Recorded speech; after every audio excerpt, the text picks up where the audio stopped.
It's been a long time coming. This cauldron is bubbling over with years and years of hag brew, a complex mixture of foul ingredients and evil drippings that is far more vile than anyone even knows. And I'm here to serve you up a bubbling bowl full of witchy stew, so I hope you're hungry for some of the spookiest, most grotesque, and most wicked fare you'll ever taste. Hags have been an essential part of the roster of D&D monsters since the game's inception, and it's no wonder, as the evil witch is one of the scariest archetypes of all, twisting the nurturing figure of the mother into a horrific monster. In the hag, we see all the classic feminine traits become either corrupted or inverted. Instead of caring for children, she tricks them, abducts them, and eats them. Instead of having a real relationship with a husband, she despises love, and she deceives and uses men for her own selfish purposes, and often murders them. Instead of a true family, she either lives alone or she dwells in a coven with other cruel witches and their monstrous servants. Instead of participating in society, she lives out on the fringes or in the wilderness, instead of embracing genuine feminine power in the form of grace, beauty, and caring. She is drunk on the pursuit of dark magic, turning her into a freakishly ugly, power-hungry, spiteful monster. These characteristics and more make the hag utterly unsettling, and thus one of the most effective creatures in RPGs, in stories, and in media in general. There have been lots of different hags throughout the editions of D&D. In this ranking, we're going to be looking at the hags from 3E, 4E, and 5E. 3E in this case includes the entirety of 3E, 3.5, all of that. In that edition, hags were monstrous humanoids and usually spoke common and giant, often retaining ogres and other evil giants as thralls. 4E shifted hags to fey creatures and associated them with dark fairy magic. 5E maintained this direction for the most part and also really leaned into how foul and how cruel hags tend to be. As much as 5E keeps pushing for a safer, softer style of D&D, hags are one department that went the other way, farther into dark fantasy, more than much of the rest of the game. We'll see what happens to them in the 2025 Monster Manual, though. As usual, I'll put the creature entries into a ranking from F tier to S tier. I'll rate each one in the usual attributes of mechanics, style, role-playing, lore, and versatility. Mechanics looks for interesting features and special abilities, things that make the creature dynamic or enjoyable in play. Style takes into account aesthetics, artwork, and overall tone. In other words, the look and the vibe of a creature. Role-playing has to do with social interactions and the ways a creature engages with the characters. Lore is a combination of the fictional stories, the ecologies, and the adventure hooks, all the written parts that give a creature meaning and depth and an interesting place in the fantasy world. And versatility has to do with how flexible a creature is in terms of its goals, its behavior, and its modes of expression. A different way to look at versatility is replay value. Is it a one-trick pony, or does it have a great variety to it, all kinds of different roles in the setting? Since there are so many hags in D&D, I'm sure there will be a few that get overlooked. Sorry about that. I'm making a concerted effort to really do a deep dive here, but it's quite difficult to uncover every single obscure hag that's ever been out there. So cast your protection from evil and your non-detection, my brave companions. We head out into the woods to visit the kindly old grandmother, who is actually a dark ritual-casting, flesh-eating hag. It's no surprise that we don't have a single entry in F tier. Get ready for a bunch of high tier entries for this one, guys. We actually begin in high D tier with the hag spawn from 3E from the Forgotten Realms supplement called Unapproachable East. Hag spawn are male children born from hags, which either become rejected exiles or brute servants to the hags. They tend to be strong and warrior-like, with skin colors tinted like those of their mother hags, and they have some natural magic resistance. The book even provides character traits for playing a hag spawn, though you do have to deal with a +2 level adjustment. Not the worst ever, but ugh. The example Hagspawn provided is an extremely basic warrior type. There's a decent amount that could be done with this template, so the potential is there at least.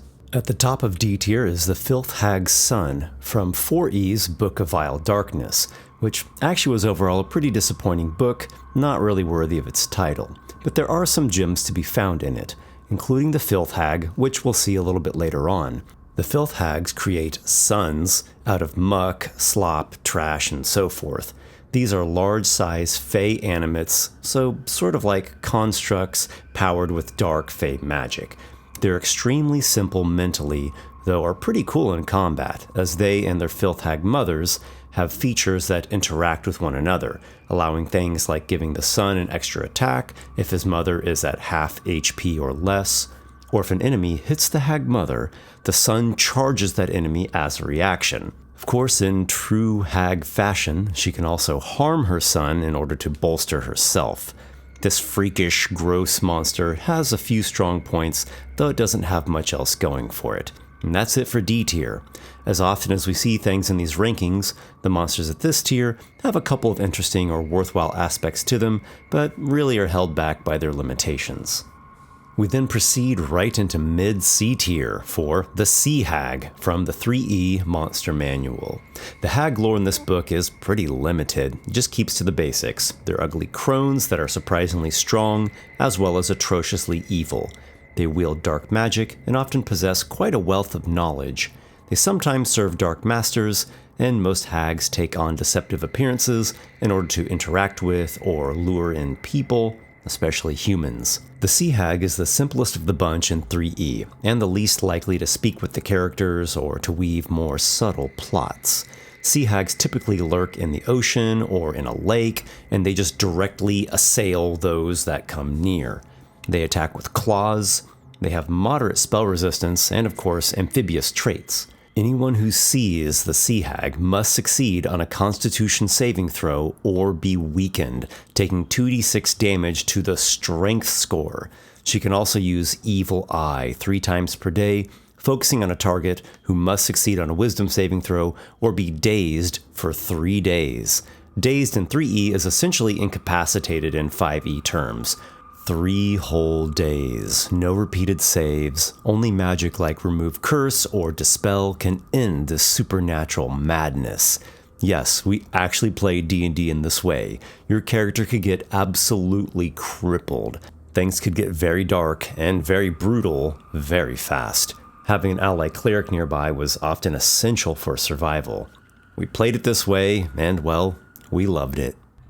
Moving into high C tier, we revisit the Unapproachable East sourcebook from 3E, where we find the Ver Hag. Vers are malevolent hags from Rashaman, bringing misery and winter's most terrible chill wherever they go. They resemble hideous old crones with blue-white skin and white hair. They sometimes ally with Orglashes to enhance their icy assaults. They are hateful things, and even worse, they have a taste for human flesh. Every year the Hathrans battle a Ver to drive it away and to bring back the warmth, only for the fight to repeat every single year. A Ver wields what's called a Grey Staff, which is a sort of arcane focus that allows her to wield her magic, things like Control Weather, Hold Person, Cone of Cold, Wall of Ice, and Chill Metal. That's the cold version of the Heat Metal spell. She can also devour the bodies of people she slays. And I mean, she does it fast. This feeding happens at an unbelievable speed and can blind or even drive mad those who witness this horrific act. She can also grow to large size for up to 10 minutes per day, which increases her strength score by +8 and her constitution score by +4, though her flying speed reduces from 60 feet to 30 feet. I find it awesome in a freaky sort of way to imagine a Ver Hag stalking the frozen Northlands, or lurking within a snowstorm, or out there flying and cackling upon the ice winds. It takes the familiar watch out if you go too far off the path in the woods and turns it into beware of the dread crone who dwells out in the frozen wastes. The top of C tier, we encounter the Death Hag from the 4E Monster Manual. It reuses the artwork from the 3E Dune Hag, which is a bit of an odd choice when you consider that the Dune Hag was large size. Just look at the helmet in her hand and the human skull by her foot for comparison.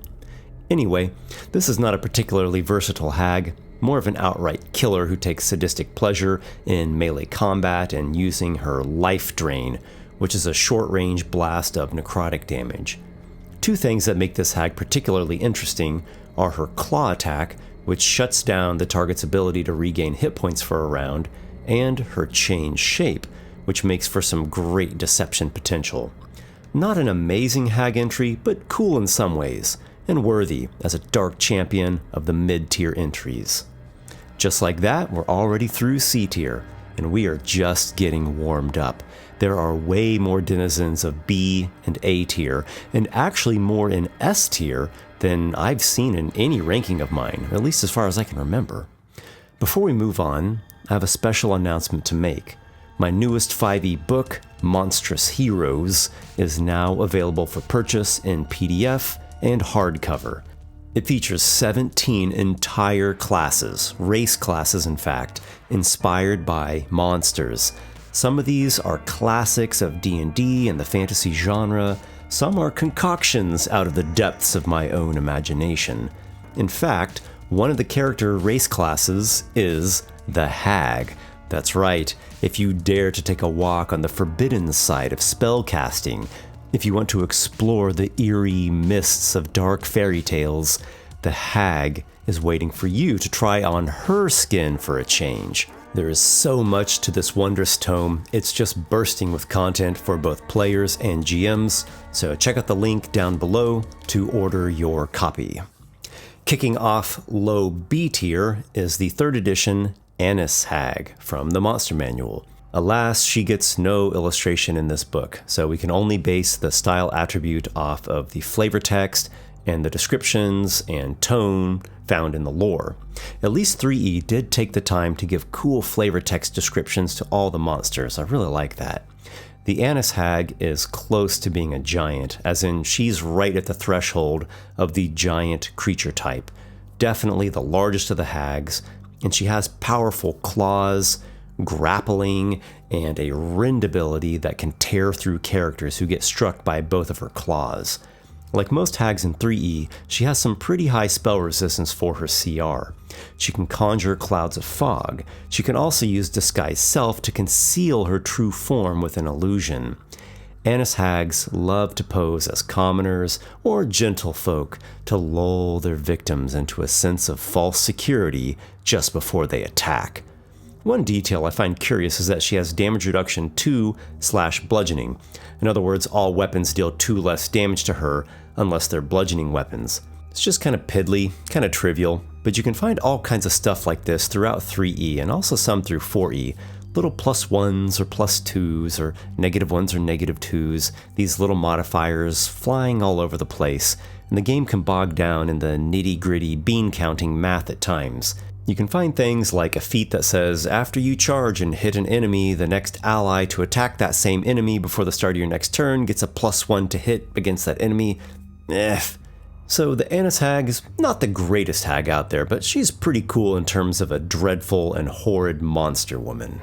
Next we have the Howling Hag from the 4th edition Monster Manual, which is essentially a reworking of the Shrieking Hag from 3rd edition.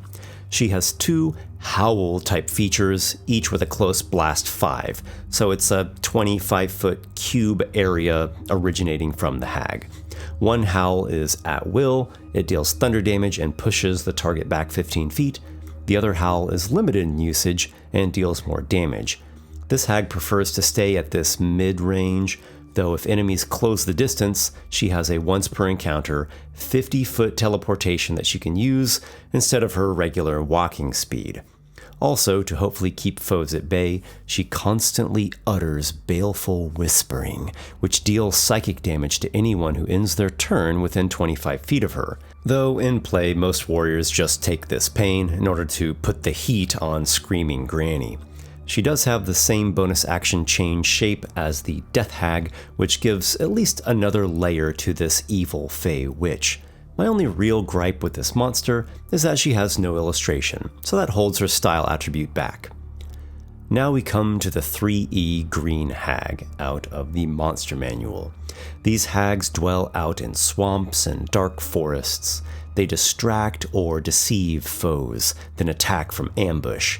They have a mimicry trait that allows them to make all kinds of convincing animal sounds, and they have a magical touch that can weaken enemies. If she touches you, you have to succeed on a DC 16 con save or take 2d4 points of strength damage. So on average, your strength score would be reduced by 5, and you only regain 1 point of that back on a long rest, or 2 points after 24 hours of complete bed rest. The 3E Green Hag has an incredible AC of 22 for just challenge rating 5. Let's say you're a 4th level fighter with a +7 to hit.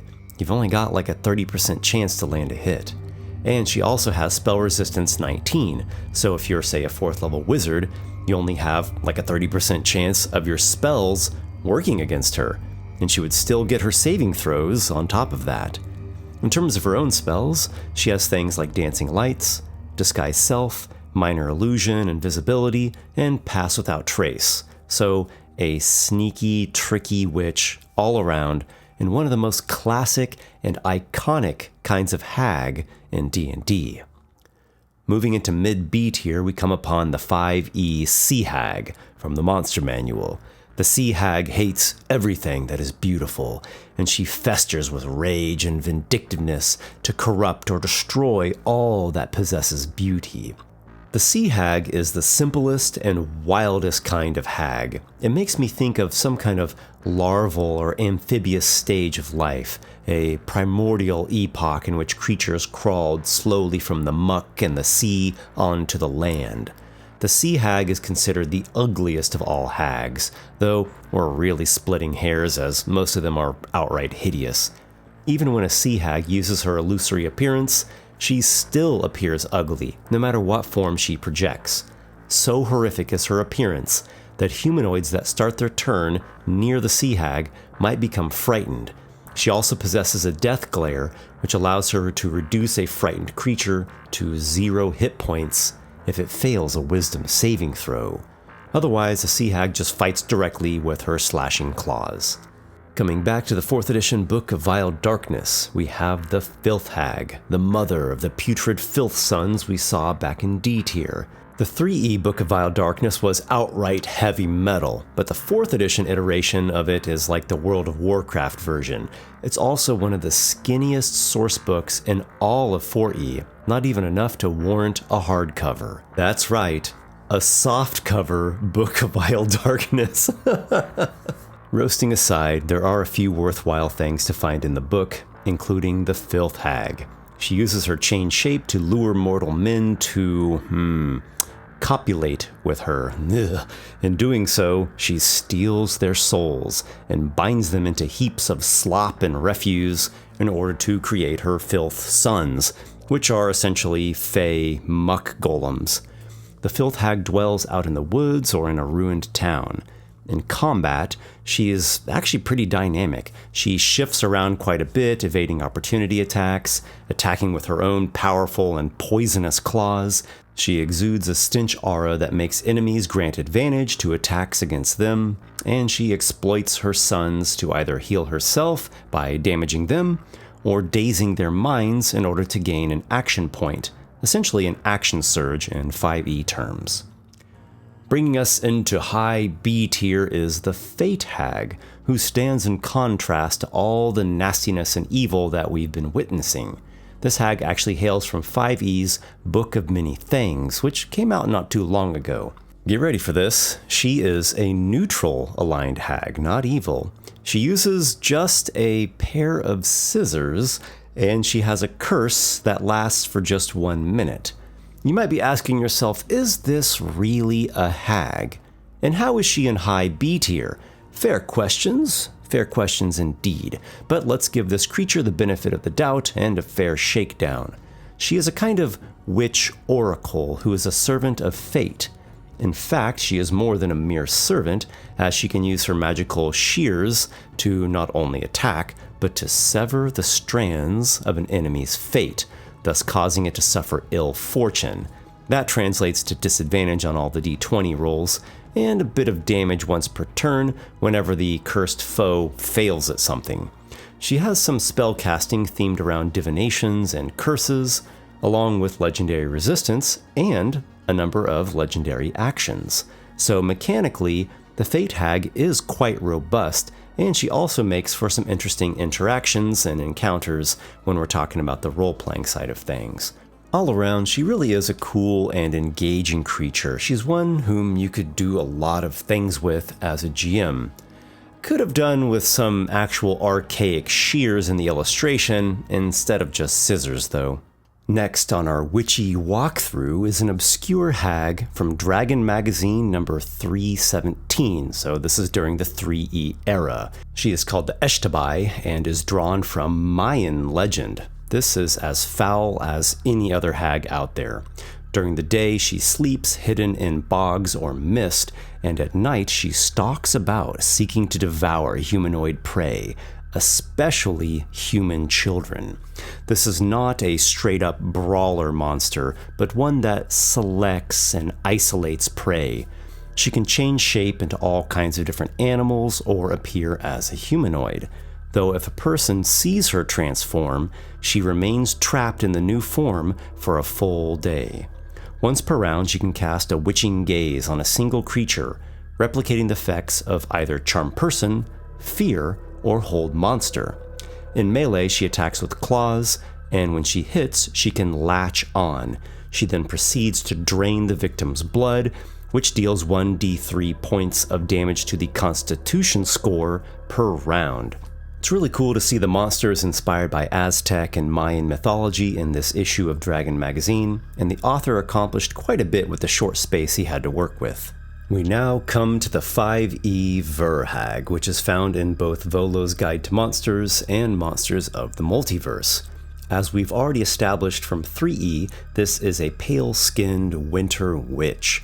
The 5e version gets emphasized in how she takes great delight when people commit vile acts in order to survive during severe cold or food shortages. She especially delights when people commit evil that is unneeded, such as a selfish merchant hoarding more food than he would ever need while his neighbors starve. This is how we know we are facing true evil, a particularly dark form of malevolence, when someone takes gleeful pleasure out of others' extreme suffering. It is because of evil creatures such as this that paladins swear oaths to strike down the wicked, and rangers vow to hunt and slay the hideous monsters that lair out in the wilderness. The Verhag also has that classic witch's staff, which functions like a flying broomstick and provides her with dangerous magic spells.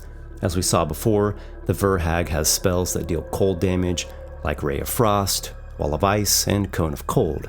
She can also paralyze characters at will with Hold Person, and she uses Control Weather to wreak snowstorms and cold snaps upon settlements. She also still possesses the Maddening Feast ability that we saw in the 3e version. If a person is killed, probably during a combat encounter with her, she dismembers and devours the person right then and there. Those who witness this might be driven into a madness-induced terror, which actually says in the stat block, the affected creature speaks gibberish and is controlled by the DM. Turning back to 3E's unapproachable east, we have the Shrieking Hag. Shrieking Hags are spiteful monsters that inhabit desolate wastelands and barren plains, preying on unwary travelers and spreading chaos and despair. They delight in deceiving the strong and virtuous, and when a victim resists their tricks, they fly into a murderous rage, capable of devastating entire villages with their formidable spell-like abilities and maddening shrieks. Shrieking Hags appear as tall, regal women ravaged by age, with yellow-brown leathery skin, iron-hard talons, and long white hair that whips in the bitterly cold wind that follows them wherever they go. They often wear tattered robes and carry a crooked staff, though they don't actually need it for support. In combat, shrieking hags prefer to deceive and charm travelers to come into their lairs, using spell-like abilities to split up parties and isolate victims. If this fails, they launch a furious assault from the sky, using their shriek and their wind-based attacks. Their physical attacks include a devastating rend, though are generally reserved for just solitary victims. Their shriek can be used 3 times a day to cause damage and confusion, while their spell-like abilities include a variety of powerful spells, things like Lightning Bolt, Charm Person, and Control Weather, as if cast by a 12th level sorcerer. I find this creature particularly freaky. Just imagine being in the dark of night in some Badlands or a tundra town, or even camping while traveling, and you hear this horrifying shrieking in the distance. Then, every night you wonder if whatever the hell that thing was is going to approach you next. We now come to the Dune Hag, which comes from the 3E book Sandstorm, which is one of the interesting environment-themed books of that edition, along with Frostburn for cold and Stormwrack for sea. Dune Hags are cousins of the Annis Hag, and like them, they are large size. They use their disguise self and enthrall abilities to lure victims to their deaths, delighting in the taste of humanoid flesh.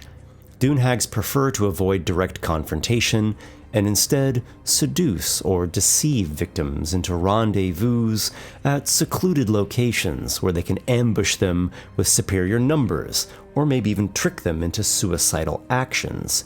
If that's not possible, the Dune Hag will sometimes settle for merely attacking someone who is sleeping. One thing I particularly like about the Dune Hag is how she has unique spells drawn from this very sourcebook. Haboob conjures a 20-foot radius sandstorm of blasting wind and grit, and Skin of the Cactus transmutes a target, providing thick natural armor for a time that comes with spines that stab enemies who touch the subject, and it gives the subject increased resistance to dehydration. At the top of B tier is the Brood Swarm, which comes from 3E's Fiendish Codex 1. This is not a hag, but a swarm of tiny demons created by a night hag. And I quote, "The creation of a brood swarm is a painful experience. It requires a month-long process in the pits of despair on the woeful Escarand, layer 400, during which time the night hag must constantly tear loose pieces of her own flesh and feed them to fresh manes. As each piece of flesh is eaten, that mane shrinks into a brood swarm demonling. The night hag repeats this process 300 times. The entire process costs the night hag 2 points of constitution. This loss of constitution cannot be replaced until the brood swarm she created is slain, at which point it can be restored as if it were constitution drain." Wow. We get this along with whole paragraphs and tables of additional lore for this creature. The later books of 3E, like the era of Monster Manuals 4 and 5 and these Fiendish Codexes, was like fine wine when it came to monster design. They were thematic, flavorful, they had all kinds of unique features, and there was an emphasis on more space and more thought given to their lore. The Fantastic Monster Manual 3 was also sort of in the same direction, and the phase of 3rd edition that followed it was golden. So the brood swarm crawls over an enemy who just might freak out and get nauseated from it. The brood swarm has an aura that can daze creatures, so again that essentially incapacitates them. It has keen senses when detecting good-aligned creatures. The demonlings of the brood swarm attack with tiny silver hooks for hands. These not only damage foes, but it binds up the enemies in these strands of coarse black thread, eventually coming to immobilize the targets. And to top things off, once per day, a brood swarm can summon the night hag that created it. This is one of the coolest demon monsters that I've ever seen. And the fact that they are created by night hags who feed them from their own flesh is a mental image that is so amazingly horrifying. B tier was so good. And, can you believe it? A tier is going to have just as many entries, and they are even better in certain ways. Hags are just that killer. Let's press on, my friends.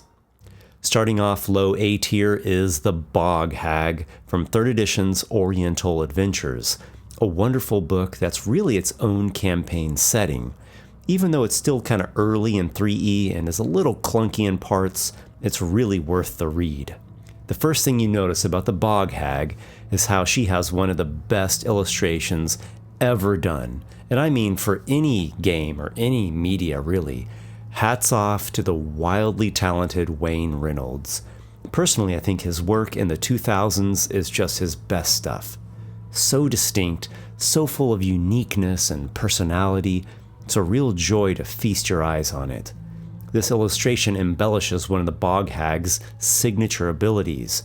It slays a beautiful young woman, flays her, and then wears her skin. For a time, the hag can pose as the victim, maybe going about the young lady's life, even luring other victims to their demise. But it's not long before the skin rots and the hag bursts forth. As the name suggests, bog hags live in swamps and other moist, fetid locales. They attack with their wicked claws, which tear, grab, and inflict bog rot disease. Bog hags are also known to drown foes that they have grappled. Yet another entry that reminds us just how nasty hags really are. Up next is the Dusk Hag from the 3rd edition Eberron campaign setting. Every once in a while, a night hag gives birth to a variant type of hag, a Dusk Hag, which is actually not a fiend. This gnarled crone has shriveled orange or gray skin, tangled gray hair, and eyes that burn like hot coals. Although physically weaker than night hags, Dusk Hags possess the ability to see future visions in their dreams, and they can influence others' dreams as well. They can send out messages or cause nightmares with a touch. They're known to offer secrets and valuable knowledge to those who are brave enough to undertake quests at their behest. Their visions, however, often lead to more pain than joy due to their cryptic nature. Dusk Hags tend to avoid combat. They prefer to use their nightmare touch on enemy spellcasters and then escape into a fog cloud, leaving their minions or their coven sisters to finish the fight. The next ghastly crone on our tour of witchery is the Mist Hag. It comes from 4th edition's Monster Manual 3, a book that represented an evolution in the 4E monster design, with improvements to the stat blocks that made combat a bit better, a bit faster, a bit more challenging. This was a welcome improvement, as the creatures in Monster Manuals 1 and 2 could be kind of a slog, and combat was often too predictable. There are 3 hags from the 4th edition Monster Manual 3, and they're all really cool. The Mist Hag is one of the most powerful kinds of hags in all of D&D. She's at level 27, or approximately CR 18 in 5th edition terms. Mist Hags are near legendary spellcasters in the Feywild's deepest forests. They're known for stealing countless secrets and even artifacts from the mortal realm. Adventurers seek their remote lairs for hidden wealth, though the hags, of course, fiercely guard their treasures, and they often end up turning intruders into more trophies. Mist Hags also ally with devils, safeguarding some of the greatest treasures of the 9 hells, though at times they have betrayed their diabolic masters and stolen particularly valuable items. As with almost all 4E monsters, the stat block does not have any actual spells from the player's handbook in it. Any of the hag's allies next to her are incorporeal. When she hits with her staff, the target is pushed 25 feet away, even phasing right through walls or other solid barriers. This feature alone is one of the coolest and most original I've ever seen in a D&D monster. With the right layer or dungeon terrain, this could totally isolate a character, or even seal someone away. Other magical powers of hers are the Mist on the Wind. It can sweep a target away for a round. Choking Mist could even strangle a high-level character to death while it's sliding them around in the meantime. and Maze of Mist. I have mixed feelings about this last one. Anytime an enemy moves within 10 feet of the hag, the GM rolls 1d20, and on a 10 or higher, the hag's mists slide the target 5 feet. It's at will, so this is going to happen over and over again. I love the concept, but the execution is too tedious. A final note is how I really like the artwork for the hags in this book. It's done by the fantastically talented Chris Seaman. He did quite a bit of work in 4E. And while his work does get a bit cartoonish in places, it's in a way that I actually like quite a bit. There are so many interesting shapes, so many interplays of lines. Everything is textured delightfully well, and his use of colors is both fantastical and masterful. Best of all, he has his own original signature style. It's always a pleasure to come across one of his pieces. We move along now to the 3E Night Hag. It's from the Monster Manual. It's actually not found in the Hag section, but under her own Night Hag section. The artwork is another stellar Wayne Reynolds piece with a ton of style and personality. The Night Hag has blue-violet skin covered in warts and other nasty things like pustules or sores. She has straggly black hair and jagged yellow teeth, and her eyes burn with a red radiance. Night hags originate from the evil plane of Hades. They are driven by a constant hunger for the flesh and souls of the innocent. In combat, they attack good-aligned creatures if the odds are in their favor. They use their deadly teeth to rip through both flesh and armor, and to impart a nasty disease called demon fever that damages the subject's constitution score. They particularly enjoy using sleep spells to incapacitate victims before strangling them. Their innate spells include Magic Missile, Polymorph Self, Ray of Enfeeblement, and Sleep. A Night Hag can also cast Etherealness at will, so long as she possesses her Heartstone. This magical periapt also allows the Night Hag to use her Dream Haunting, in which she can enter the dreams of evil or chaotic creatures, torment them in the dreamscape, and cause 1 point of constitution drain, which can only be recovered by magic such as Greater Restoration. If a character doesn't have access to that kind of more powerful magic, and every night he gets a point of his constitution drained away, eventually he is just going to wither unto death. Next on our Harridan voyage is 4th edition's Green Hag, which comes from the Monster Vault book, which is like the Monster Manual Lite for the D&D Essentials line, so this was effectively 4.5e. I won't delve into D&D Essentials, but let's just say it did not salvage the doomed experiment that was 4e. Monster Vault was not exactly the biggest hit of 4th edition. There were mixed opinions about Wizards of the Coast essentially re-releasing a smaller, simplified softcover version of the Monster Manual. But some of the monsters in there were improved from their Monster Manual versions, and those improvements sometimes came not just in their mechanics, but in their lore, as is the case of the Hags.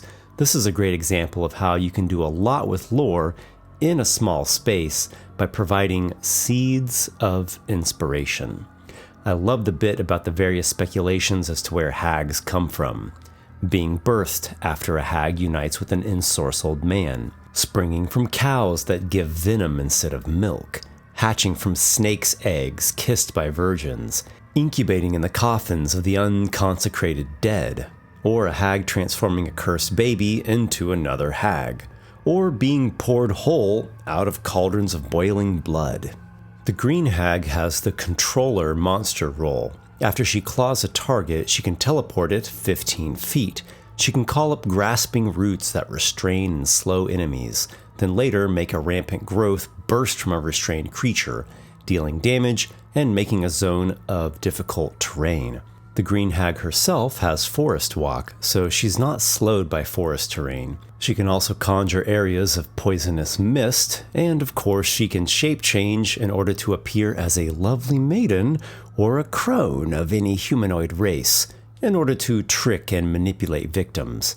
My only major gripe about the hags in this book is that the illustration used is the Bog Hag from 3E's Oriental Adventures. As I talked about, Wayne Reynolds' piece is incredible, but it seems inappropriate to repurpose it here. It also got repurposed for the 4E Monster Manual version of the Bog Hag, so come on guys, how many times can you reuse the same piece? Now we come to the 4th edition version of the Night Hag, which is also found in both the Monster Manual and in the Monster Vault. She has an aura that reduces illumination by 1 step, so bright light to dim, or dim light to darkness. Her claw attacks stun the target if she has combat advantage. She can use Dream Haunting to enter the mind of a stunned or unconscious creature, dealing psychic damage to it until it's no longer stunned or unconscious, or it dies. She can daze or render unconscious multiple targets with a wave of sleep, and as we've seen with most hags, she can change shape for her various nefarious purposes. Bringing things to mid-A tier is the 5th edition Green Hag from the Monster Manual. Like all hags, she is absolutely rotten to the core. Nothing delights her more than tragedy and downfall. Those who enjoy success or love are her foremost targets. Her heart churns with bitterness and resentment, and using her schemes and deceptions, she plots to undo the good that others have. As we've seen, a green hag dwells in forests or swamps, or maybe even ruins, and her preferred method of combat is attacks with her raking claws. Using her illusory appearance, a green hag could seem to be almost anyone, even a stunningly gorgeous young lady, which is quite a disturbing thought. Illusion magic is really her specialization. She has at-will invisibility, like a sprite does, except she cannot be tracked unless it is by magical means. She can also cast minor illusion, dancing lights, and vicious mockery. As well, she can mimic the sound of any animal or any humanoid voice she's ever heard. It's a really solid monster here, one that I've used to great effect in many games. Like lots of other hags, she has a number of different strengths and different effective tactics for her wicked ways. The Green Hag also works really well in low-level games, so she makes for a great entry-level hag. I really applaud just how usable this creature is. Next is the 4th edition Bog Hag, which comes from both the Monster Manual and Monster Vault, just like what we saw with the 4E Night Hag. She is a swamp-dwelling skirmisher hag with some great features. Her unwholesome presence aura causes the characters to only regain half the hit points when they heal. She can make a charging claw attack that allows her to move away without provoking opportunity attacks after the strike. Twice per encounter, she can make a double claw attack, then rend for additional damage if she hits with both. And her change shape feature lets her appear as a young lady or young elf woman. Combined with her swamp walk and swimming speed, she makes for quite the skirmishing battle.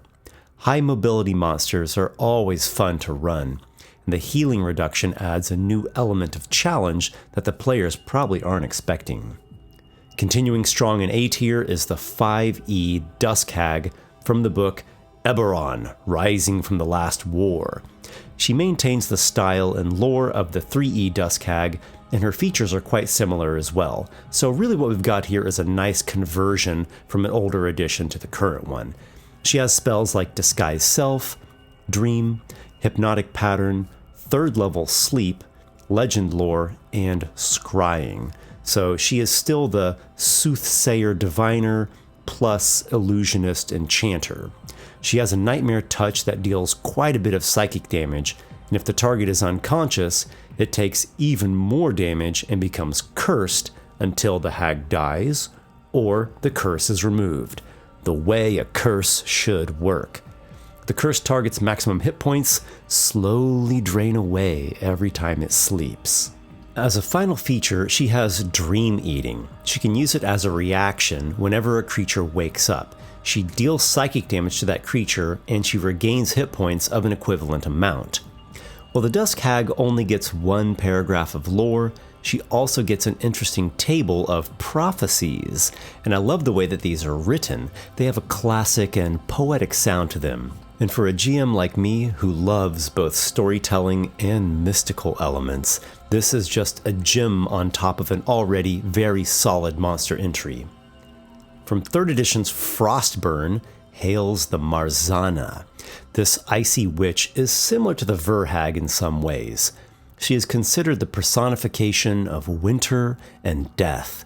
A Marzana appears as a bent, hunchbacked old crone with clawed hands and dressed in furs.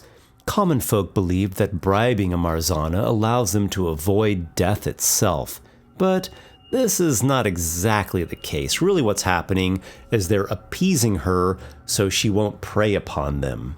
The Marzana has a number of spells, from Control Weather and Ice Storm to Nightmare and Bestow Curse, to a bunch of cold-themed spells, including a couple that are unique to this very book.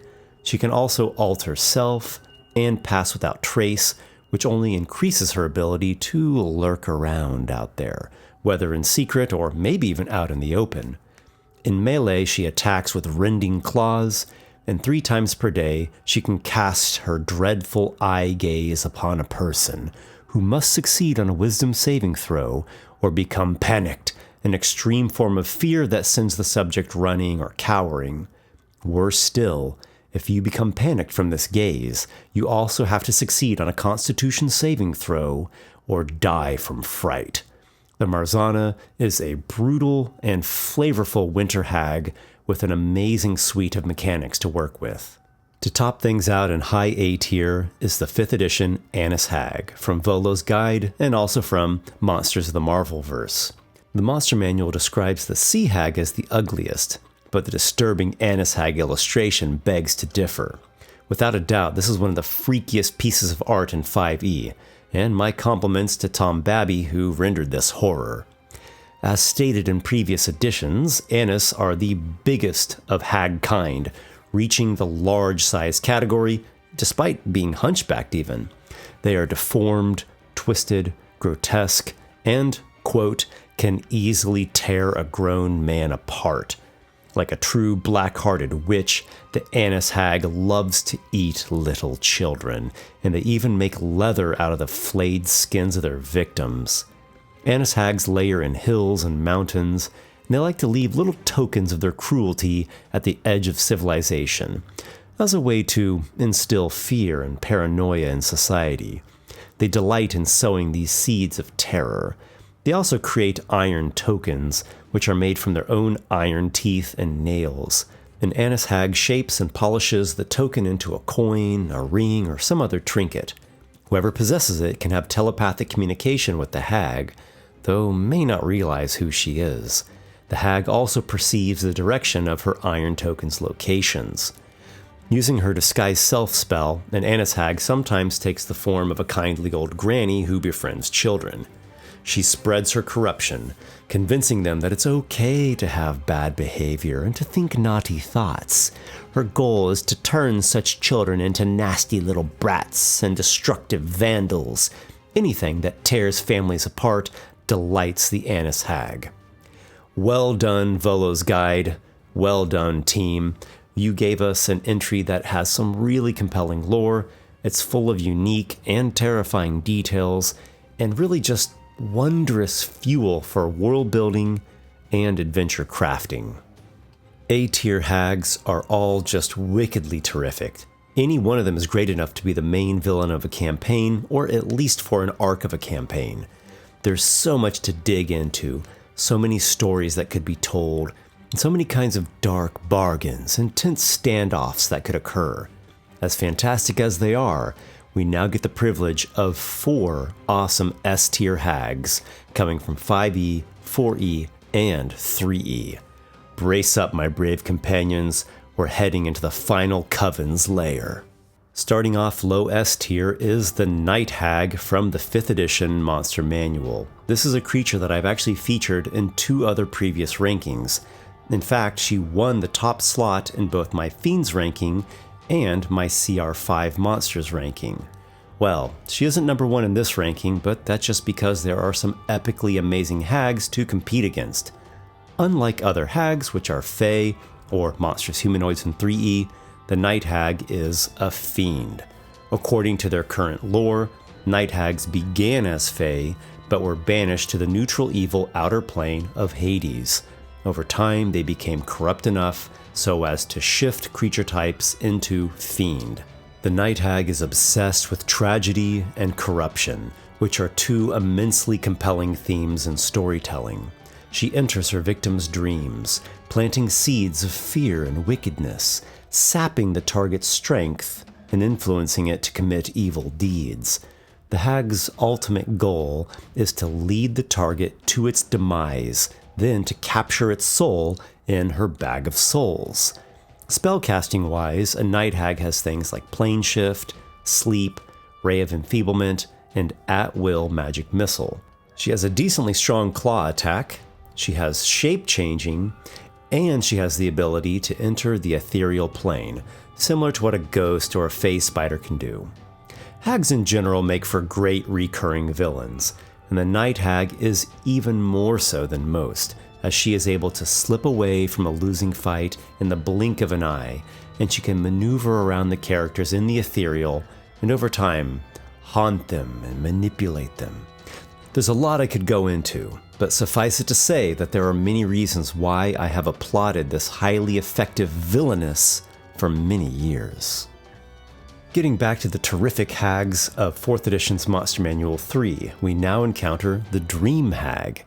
Dream Hags use magic to send dreams to their victims, providing clues and guiding them on perilous journeys, often in collaboration with the victim's enemies.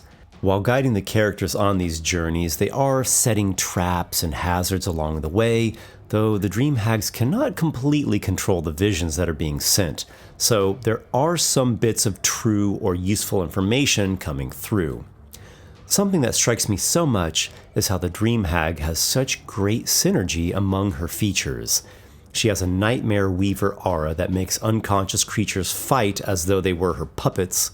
When she hits with her staff, she dazes the target, which means it can only do one thing on its turn, a standard action, or a bonus action, or move. She can assault the will with nightmare visions, dealing psychic damage and sliding the target up to 25 feet. She tosses out dust of dreams that can daze creatures and even knock them unconscious, and she has a powerful sleep grasp that can affect multiple targets, rendering them unconscious. Thus, these last two powers combo perfectly with her Nightmare Weaver aura.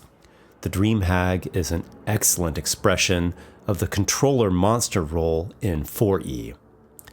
Just a hair on a nosewort ahead is the Pact Hag, also from the same book, Monster Manual 3 in 4th edition. She lives in a hut just outside of town, and at times people visit her seeking knowledge, magical secrets, ritual castings, and the like. She prefers negotiations and manipulation over brute force. She maintains beasts and other monstrous folk to do such crude brawling. If combat is the only real solution, she has a suite of effective control powers. Her Pact of Obedience aura allows allies to take damage in exchange for increased attack accuracy. When she hits with her staff, the target then has to attack any creature that the hag chooses. She has an at-will domination power that can control a creature for 1 round, and she can place a sort of hex upon a creature such that the first time it hits the hag or her allies on each of its turns, it takes 10 psychic damage. And things get even more intense when we factor in her power, Pact of Shared Agony, which causes the target 10 psychic damage whenever the hag takes damage. One of the great things about hags is how they have so many built-in adventure hooks and quests, and the Pact Hag has that even more than probably any other. As is often the case, however, I do wish there were actual stories provided to us in the lore. As amazing as the Dream Hag and the Pact Hag are, there is still one more foul and spine-chilling crone of epic power, a veritable witch queen, almost a goddess in her own right. So I give the dark and twisted award of Best Hag in Dungeons & Dragons to the Hag Countess, aka Malagard, whose entry we find in 3rd edition's Book of Vile Darkness, a book that is worthy of its name, a book that actually came with a mature content warning on its cover. In the 3E era, the Hag Countess was the ruler of the 6th layer of the 9 Hells of Beator. She is the most powerful night hag ever known, so much so that she was able to become an archdevil for a time. She is less lawful than most other archdevils, but equally evil. She was formerly the lover of Moloch, the previous archdevil ruler of the 6th level of Hell. She took Moloch's place after his downfall, which she herself orchestrated. The Hag Countess resembles a hideously ugly human with bruised, blistered skin and warts and open sores. She has tattered, black-feathered wings and exudes a hellish red light from her eyes, along with a stench of rotten meat from her breath. Her citadel is known for trading large amounts of souls and is symbolized by black-feathered wings on a white background. The Hag Countess rose to power through guile and magic rather than brute strength, though don't be misled by that statement, as she is unimaginably stronger than a typical mortal, and she delights in melee combat. While in power, she commanded a significant military force, those that used to be Molochs, an army of devils and hellhounds, the things that patrol the 6th layer of hell. The Hag Countess resides in a stronghold within a gigantic rolling boulder and is constantly accompanied by a coven of 3 powerful night hags, along with Annis hags, green hags, Medusas, and a stable of nightmares. Her favorite nightmare is named Bloodcurdle. He's huge size and particularly powerful. Meligard's stat block is epic, to be sure, and is certainly more hardcore than what we would expect for a 5e monster, even one at CR 22. Her armor class is 42. Her weapon is a +5 blood-feeding, flaming greatsword. She makes 4 attacks with it, each dealing 2d6 plus 20 slashing damage, plus 1d6 fire. Scores a critical hit on a natural 19 through 20, by the way.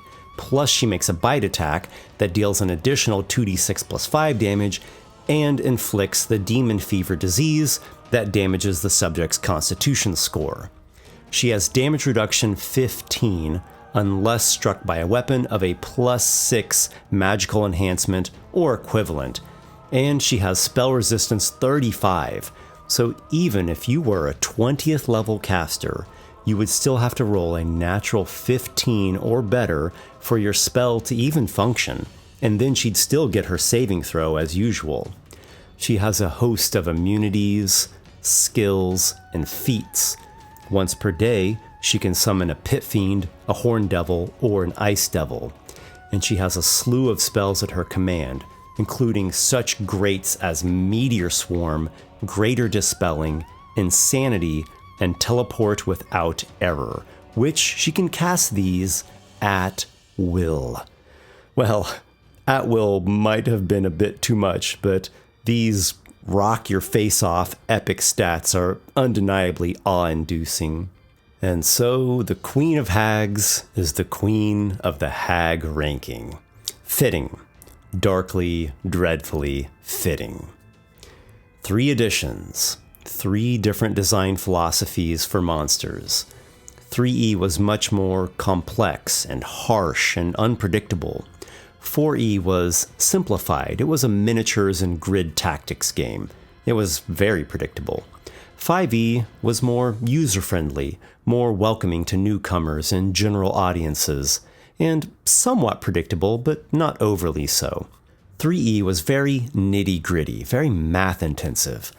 4E was kind of math-intensive, but not as much. 5E instead focuses on flowing well. It got rid of big portions of the math demands in favor of more elegant mechanics. And yet, regardless of edition, regardless of design approach, the Hag is consistently one of the greatest kinds of monsters, hitting powerful notes of substantial mechanics, striking aesthetics, menace-laced social interactions, adventure-fueling lore, and enough versatility to operate in some different ways in a campaign. All of this in a frightening, archetypal, and mythic package. I want to give a special thanks to everyone who supports me over on Patreon and helps make videos like these possible. A particularly gracious bow goes to Lucas Mesmo, Adam Wood, Nick Thy Pirate King, Jared Primont, Locke, Nicholas A., Technicolor Shale, and Robert Brashini. Thank you so much, guys. And if you yourself are interested in supporting the channel and getting access to some great monthly rewards that will fuel your imagination and your campaigns, check out the link to my Patreon down in the video description. Thanks for watching, everyone. Until we meet again, watch out for wicked witches, crafty crones, and horrible hags. And as always, may your adventures be many.